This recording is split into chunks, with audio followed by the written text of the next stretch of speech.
Hey folks, my name is Daniel Friend. I'm a reporter with the Texan. Today on our podcast, we interviewed State Representative Matt Schaefer on his thoughts about the conflict in Afghanistan after he had served there in 2010. We also talked about the quorum break in the State House and about constitutional carry going into effect in September. For more news on Texas, please visit thetexan.news and subscribe today.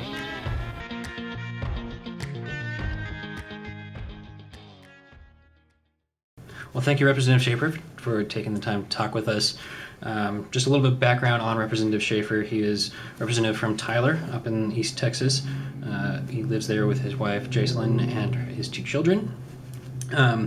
He was a lieutenant commander in the U.S. Navy Reserve. He also served in Afghanistan in 2010 over there at a provincial reconstruction team in western Afghanistan near the Iranian border. And then you also were first elected in 2012 after challenging GOP Representative Leo Berman. So tell us a little bit more about yourself, just some brief overview of what got you into politics, why you ran for office, and maybe some of the issues that you care about.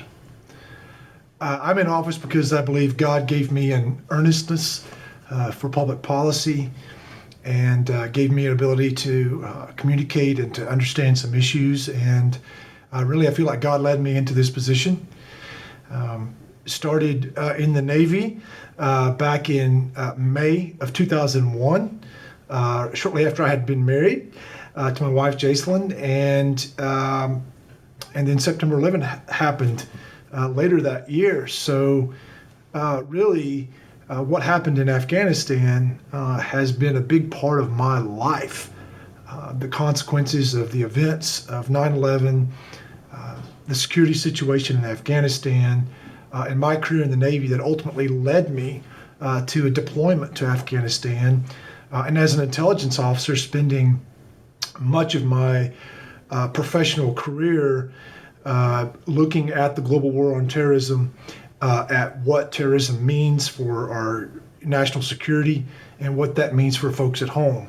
So really, I think that experience has been a profound thing that shaped my life. And so I'm just kind of processing what's happening in Afghanistan now, and never thought it would hit me the way it has. But I'm seeing posts from a lot of my friends that I've served with that were in Afghanistan with me.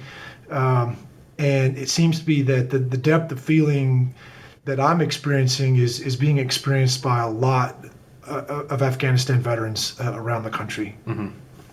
Got it. And of course, Afghanistan is the big topic that we wanted to talk to you about because of your experiences over there.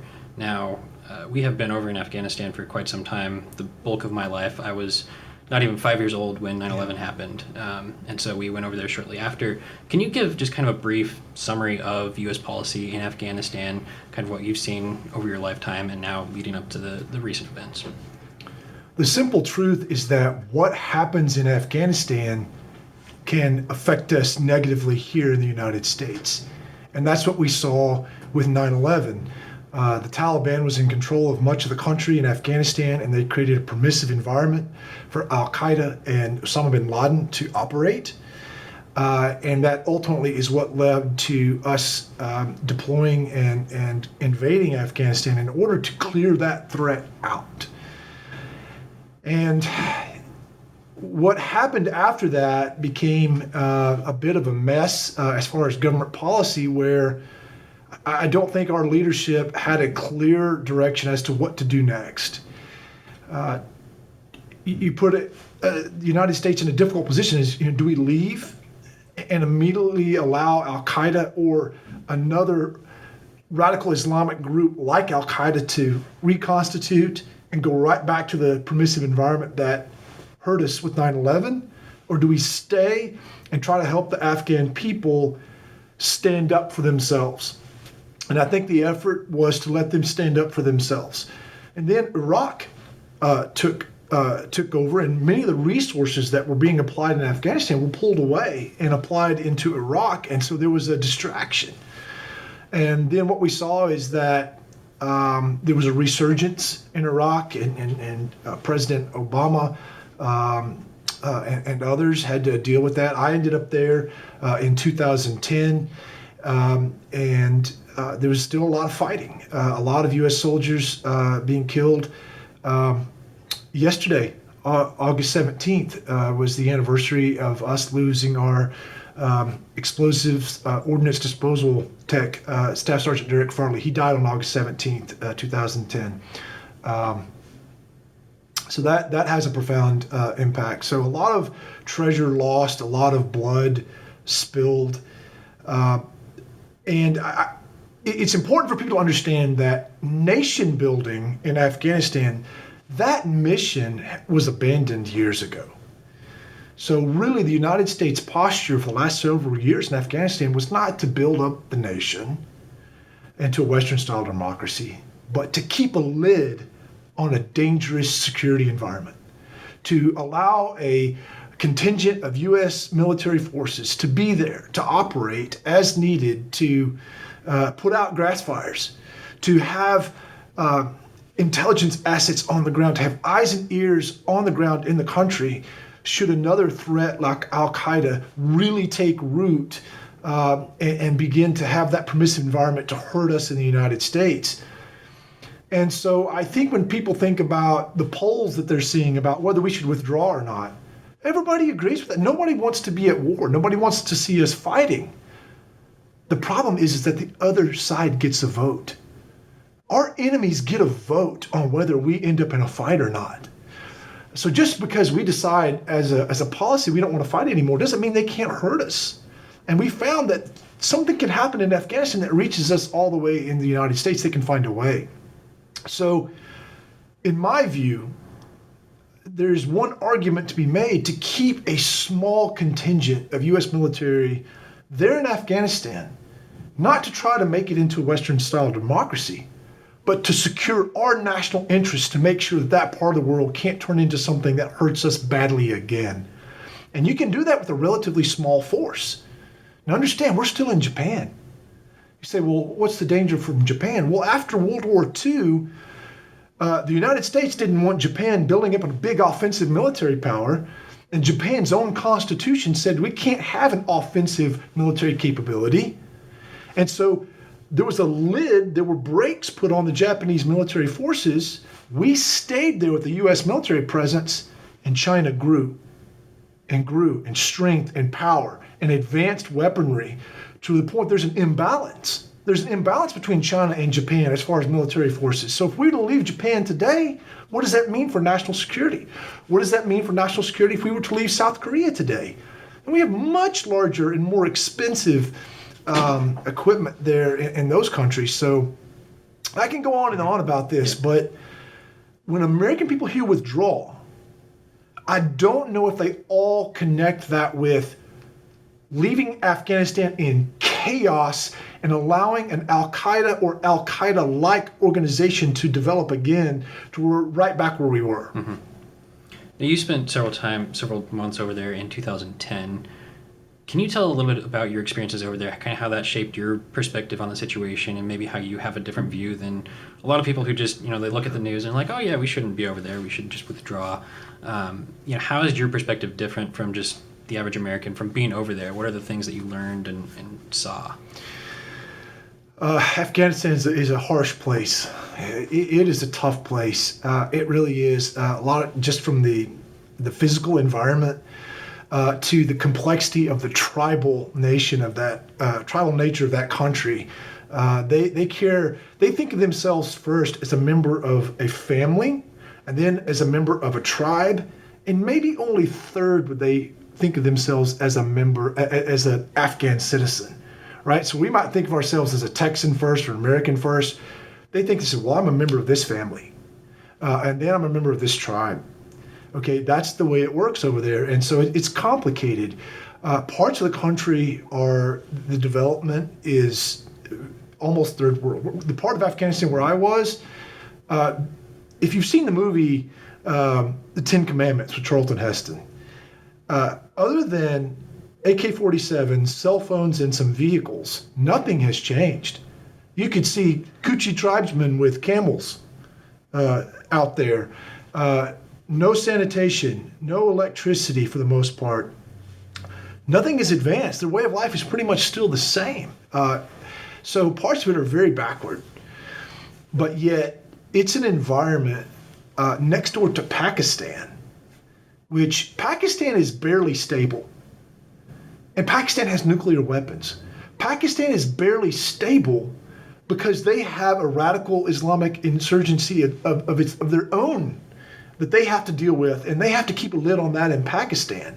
And that all bleeds over. So what happens in Pakistan affects the whole world, and what happens in Afghanistan can affect Pakistan. So it's very complicated, and it can be very dangerous for the whole world to allow chaos to descend in that part of the world. Mm-hmm. Now, there's been some talk, President Biden, when he gave a speech on Monday now, he kind of said that the Afghan military did not really put up a fight. What was your experience working with the Afghan military? What was it like with U.S. soldiers working alongside them? Many of the Afghan soldiers were very brave, very committed to their cause, and they did fight. I've seen Afghan soldiers' bodies lined up in a row after being in battle. I've stood next to them, next to their bodies. I've worked with some of them, but it's also true that many of them were not good fighters, were cowards, and wouldn't fight. And it's true that some of their political leaders were cowards and wouldn't fight. But it's simply a lie to say that all Afghans would not fight. They've got 50,000 war casualties to prove that that's not right. So at times when we were fighting with them, when we were there in support of them, they would be successful. And the Taliban couldn't take over. So there became this stalemate type of a situation where they weren't winning, but the Taliban and the foreign fighters were not winning either. And it kept a lid on the situation. Now, how will that ever resolve? It's been going on for a long time. When I was there, I would stand next to Russian armored personnel carriers that were left to rust as a history lesson to me. But the Soviets were not successful there either. But again, the goal is not mission building. The goal is to maintain a lid on a really dangerous security environment so that they can't hurt the United States. Mm-hmm. So moving back to the more policy aspect of this, we went over there in 2001. We were over there for a long time. There was some attempts at nation building that kind of stepped back, as you said. And now, in the past few years, certainly with the Trump administration, now with the Biden administration, there was a lot of push for a withdrawal of troops. People saying we need to end this war. We shouldn't be over there. We shouldn't be the world's policemen. People making that argument, and it's kind of grown in both parties. This is Republicans and Democrats. Both there's people saying that.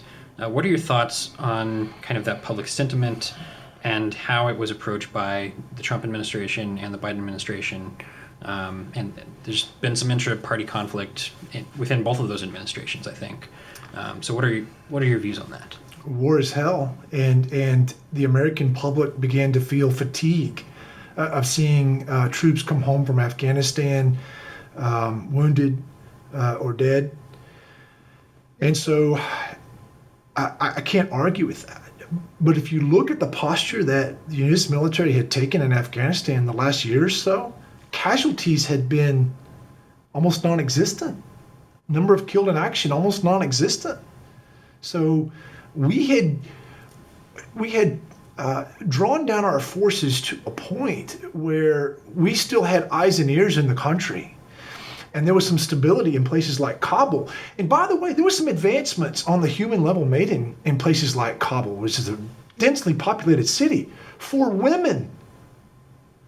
For a modern society of sorts in Afghanistan. There were some advancements that were really made in some of those bigger cities where there was a level of security that was possible because of our presence. So I would say to my friends in the Republican Party, no soldier that signs up wants war.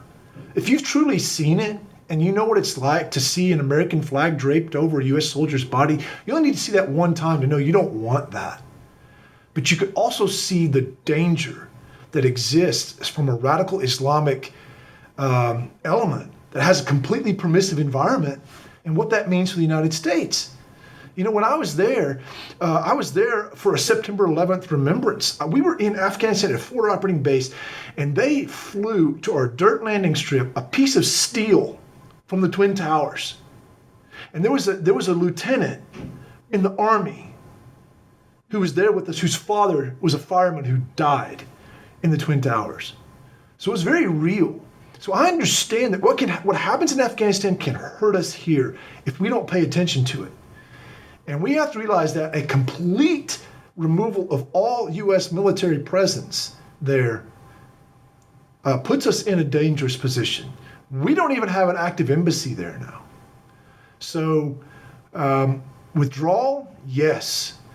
But in my opinion, withdrawal to a basic force there that allows us to have an airport, allows us to have an embassy, and allows us to put out some fires that could hurt us.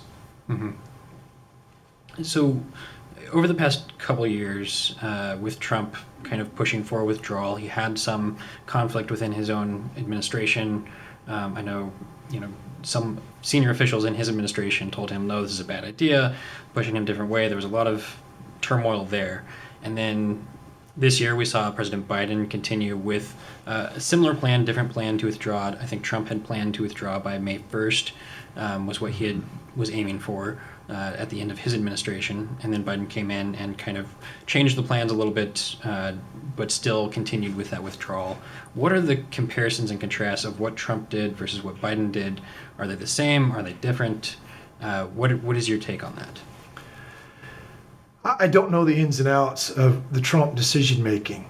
I can just point to what we can see objectively. When President Trump left office, he left a contingent of combat power in Afghanistan, some 2,500 troops. And I do know that he was listening to his generals. And so whether you believe that we should have drawn that down to zero or not, I don't know what Trump would have ultimately done. I would like to believe that President Trump was willing to call an audible based on the facts on the ground. And if the facts on the ground said, if we pull out all 2,500, this place goes to hell, and we lose our ability to have eyes and ears in the country and to maintain our national security interest here, then I have to believe that Donald Trump was going to call that audible. Mm-hmm. But I can tell you that what President Biden did, in my opinion, was reckless. And I think he probably ignored the advice of many in the intelligence community and certainly some in the military leadership. Got it. What are your thoughts on shifting more towards Biden? What his administration did? What could he have done differently? Was this just a poorly executed withdrawal, or was the only option going to be either leave some there, or there's going to be chaos one way or another? There is no question that it was poorly executed. Just look at the image of Afghans hanging on to a C-17 military cargo plane. I've flown in one of those. First of all, that shows you the desperation of the Afghan people. Second of all, the fact that a civilian could even get close enough to that airplane when it was underway on the tarmac shows you that the security situation was chaotic. Mm-hmm. I promise you that military planners could have done that differently. And I promise you that there were plans in place that could have been executed that would have done that in a more orderly manner. An honorable withdrawal from Afghanistan was not too much to ask of the U.S. military, nor is it too much to ask of an American president. What we did was dishonorable. There were plans that could have been executed differently than what was done. Mm-hmm. Now, looking at the broader foreign policy, where does this leave the United States? If we're pulling out of Afghanistan, I know President Biden has sent some more troops there to help that evacuation of Americans still there. But assuming that he does withdraw all troops completely from Afghanistan, where does that leave Afghanistan with regards to Pakistan, with China, with Russia, with the whole environment there? What are the consequences of this withdrawal? It erodes trust. If you look at every major military conflict that we've been in the last 100 years, the Americans have had allies that we've worked with. How will our allies view us if there's another, serious conflict in the world somewhere? Will they view us with high confidence, or will they be looking at us with a skeptical eye? And so I think it erodes the trust that the world has in the Americans' ability to provide security. Gotcha. I guess going back to this question of foreign policy, especially the foreign policy within the debate of the Republican Party. You're a Republican. I've seen, you go on Twitter, you go on looking at anything Republicans are saying, and there's this very vast difference between some Republicans. There's some who say we need to maintain a military presence, or at least some sort of military presence. There's other people who are out there saying we should not be the world's policeman. We have no business in the affairs of Afghanistan. How does the Republican Party, how do elected officials navigate this from a political perspective? Is there a way to unify the party, or are these just differences that are going to I think there are differences in experience. So if you go back to my father's generation, Vietnam War, go back to even before that, a lot of World War II veterans, Korean veterans, a lot of those World War II veterans, Korean veterans, and Vietnam veterans were in the legislature, were in Congress. They were members of Congress. They helped shape their party's viewpoints on things. And so whether they were right or wrong, they brought real world experience with national security and military affairs to the conversation. How many members of the Texas legislature have been in Afghanistan? How many members of the Texas legislature have even served in the military now? The numbers are dwindling. And I'm not saying I have the right foreign policy on every question, but when you no longer have a lot of leaders in the Republican Party who are elected or who are filling the ranks and staff and party consultants and activists who have any actual military experience, I think that is part of what's shaping the conversation. Got it. Another thing that this might, in ways that this might affect Texas, obviously we have lots of troops in the military who are from Texas, so that's one big thing. But there's also going to be a big refugee situation that we'll see unfold. We've already seen that some, and there's been reports that refugees might be temporarily housed in Fort Bliss out in El Paso. I've seen some stuff that there might be some more refugees coming to different parts of the state as well. How should the country handle that situation? How should Texas handle that situation? Well, one, I think that there are Afghans who, by what they have done, should receive some assistance and protection from the United States. You got to understand, when you sign up to be an interpreter for an American military contingent, or even for U.S. humanitarian organization or a journalist, that's an irrevocable decision for you. That's an irrevocable decision for your whole family. Because without the protection of the United States, then in many ways you're dead. And we needed them for our own national interest to make that decision, an irrevocable decision for their life. So to abandon those people, I think, is morally wrong. To vet them and to know who they are would be irresponsible on our part. But many of these Afghans, we do know who they are. We have a history working with them. And some of these are going to be the kind of people that they come here, live here, and they're going to be so loyal. They're going to love this country so much because of the freedom and the things that we have. We should not be afraid of those people. At the same time, we should be very careful about others that we have not vetted. The likelihood that some could come here who don't love America, who don't share any of our values, that's a real risk. And so we should be cautious with that, very much so. Got it. Now, I guess kind of to shift topics away from Afghanistan and the situation there, and more onto the Texas legislature. There's a lot going on there as well. There has been this entire year. Not much difference, really. That's true. This is true. So we have the election bill that Republicans are pushing for to make elections more secure. Democrats are saying this is a voter suppression bill. They're pushing against it, going to the length of House Democrats walking out and breaking the quorum. So now the House has not been able to do anything since mid-July, at the beginning of the first special session that Governor Abbott called. Is there going to be a quorum anytime soon? I don't know.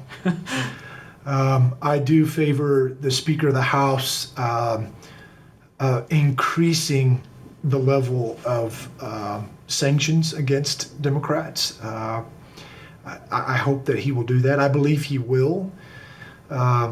Patience does not always mean you're being passive. Mm-hmm. We ultimately want a peaceful end to this, right? I think a lot of people get excited about dragging someone quite literally to the House floor, but I don't know if that's the outcome that people want.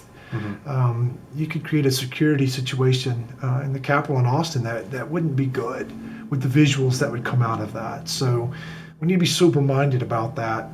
That being said, the Texas Constitution contemplates someone being physically arrested and brought to the House chamber, and I'm not opposed to that. Mm-hmm.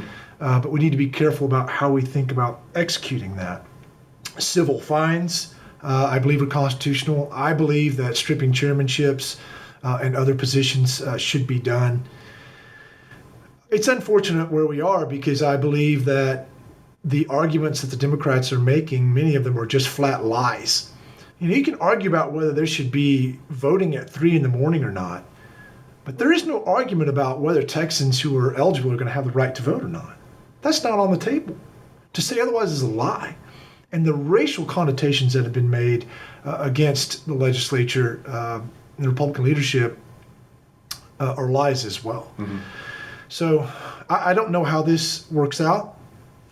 We're constrained by the Texas Constitution. Mm-hmm. Texas Constitution says 2/3. That means 51 members can break that quorum, and they are doing something that was ultimately contemplated by the Constitution, and yet I don't feel like they're fulfilling their constitutional responsibility to their constituents by holding out. Mm-hmm. Now, another thing that the legislature still has not done this year, not because of their fault, but the Census Bureau did not release the numbers until last week for redistricting. That has to happen on every decade. So how is the legislature going to handle redistricting, in your view, with the whole quorum break right now? Is it going to force Democrats to come back, or is it going to create another crisis? When it comes to redistricting, that is something that is so important for each district and for the citizens that live there. It's an entirely different question than the election integrity bill. And so, in my view, that should be something that has such a weight and gravity to it that Democrats would not think about breaking quorum for that issue. But we're living in a strange political environment, and I think many of my House colleagues on the Democrat side are being influenced by the most radical voices in their party, by voices out of Washington that want to bring Washington-style politics to Texas, and I think that's harmful for the whole state. Mm-hmm. Another thing that's going to be happening soon, this is something that the legislature has already done. Back earlier this year, we covered it a lot on our website, thetexan.news. HB 1927, which you authored, constitutional carry as it's referred to, is going into effect on September 1st. There was a lot of rhetoric thrown around while it was being debated. Some lawmakers said it was going to make Texas be a Wild West pimp style kind of scenario. Is that going to happen? The dire predictions are irresponsible, and they are not matched by the evidence. We can look at highly populated areas like Phoenix, Arizona, which has millions of people. They've had this law in place for 10 years. There are 20 other states that have had this law in place for many years, and there's simply no data to support that kind of outcome. Really, I do not believe that this changes much about the typical interaction a law enforcement person would have, which is usually at a traffic stop. Texans have already had the legal ability to have a handgun in their vehicle when they're traveling, even without a handgun license. And so it doesn't really change much even about a traffic stop. So, and you also have to remember when you're on somebody else's property, their rules. That doesn't change. Also, any misuse of a firearm or a handgun in the state of Texas remains a crime. So we have strong laws in place in Texas regarding the misuse of a firearm, regards any kind of threat, and certainly criminals and felons, people like that, their rights to have a firearm don't change. They're still going to be illegal. So what is going to change is a restoration of constitutional rights. It's been since 1871 that handguns were generally prohibited in the state of Texas, and it's about time that we put some faith back in ordinary Texans who are law-abiding citizens. I feel so strongly about this bill because my faith is with law-abiding Texans who want to defend themselves and their families, and they are the first responders if something bad happens. And so I'm very excited about this, and it's been a long time coming. Really, the credit for this is owed to so many Texans who've advocated for this and for the Second Amendment for so many years. I just happen to be in the right place to get it across the finish line in the legislature.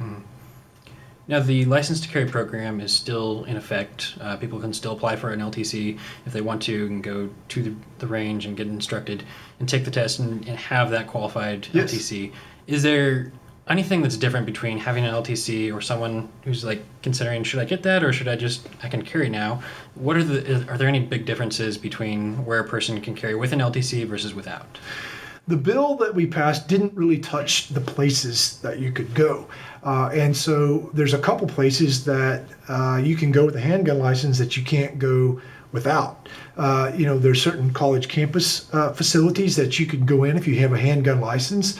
The Texas Capitol is one of those places that you can enter the Texas Capitol with a handgun if you have a license. But also for traveling out of state, the reciprocity with other states for their handgun laws is really a valuable thing. And so I think a handgun license is still a good thing to have. Great. Well, thank you so much for taking the time to talk to us. We appreciate you having you on, and good luck on the legislature. Thank you very much.